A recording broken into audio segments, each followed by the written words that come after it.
Dans cette vidéo, nous allons étudier comment produire et caractériser l'image réelle d'un objet plan formé par une lentille mince convergente. Dans cette expérience, on dispose d'une source de lumière, d'un objet, lettre F, d'une lentille mince convergente et de son support, d'un rail et d'un écran. Dans cette expérience, la lentille mince convergente a une divergence de 8 dioptries, donc une distance focale f' égale à 12,5 cm. De plus, l'objet, la lettre F, a une taille, notée AB, de 1,6 cm. Sur le rail, on place dans cet ordre la source de lumière, l'objet sur la graduation 0 du banc optique, et la lentille mince convergente à une distance de 35 cm de l'objet. Ensuite, on place au bout du rail l'écran, puis on le déplace de manière à avoir une image nette renversée de l'objet sur l'écran. Quand on obtient cette image nette, on mesure la taille de l'image sur l'écran, ainsi que la distance séparant l'image de l'écran. Dans le cadre de cette expérience, l'image de l'objet a une taille, notée A'B', de moins 1,0 cm. La valeur est négative car l'image est renversée. Ensuite, l'écran se situe à 54,5 cm de l'objet. Comme la lentille est à 35 cm de l'objet, on en déduit que l'image est à 54,5 moins 35, soit 19,5 cm de la lentille. On recommence cette expérience.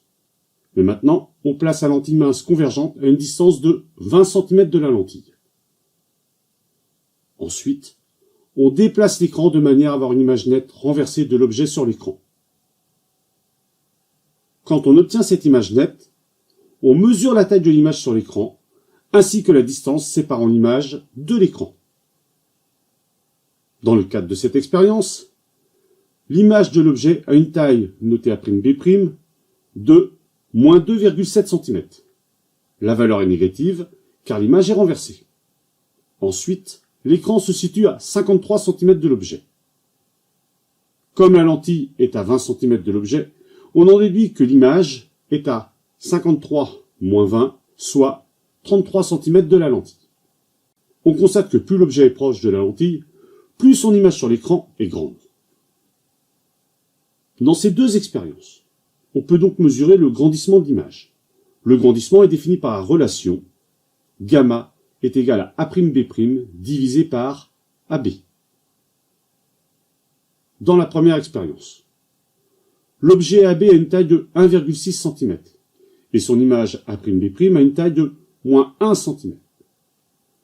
On en déduit que le grandissement vaut moins 1 divisé par 1,6, soit moins 0,63. Dans la deuxième expérience, l'objet AB a toujours une taille de 1,6 cm.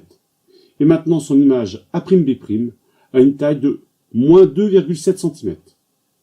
On en déduit que le grandissement vaut moins 2,7 divisé par 1,6, soit moins 1,7. La valeur du grandissement, en valeur absolue, dans ces deux expériences, confirme bien que plus l'objet est proche de la lentille, plus son image sur l'écran est grande. On réalise ensuite une dernière expérience. On place l'objet à une distance de 10 cm de la lentille, soit à une distance inférieure à la distance focale de la lentille, qui, cette distance focale, vaut 12,5 cm.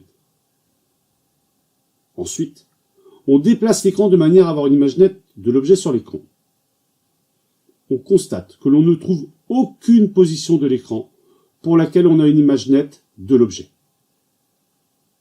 On en déduit que si la distance objet-lentille est inférieure à la distance focale de la lentille, on ne peut pas obtenir une image nette réelle de l'objet sur l'écran.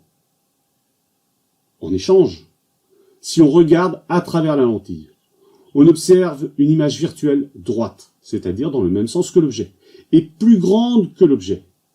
C'est le principe de la loupe.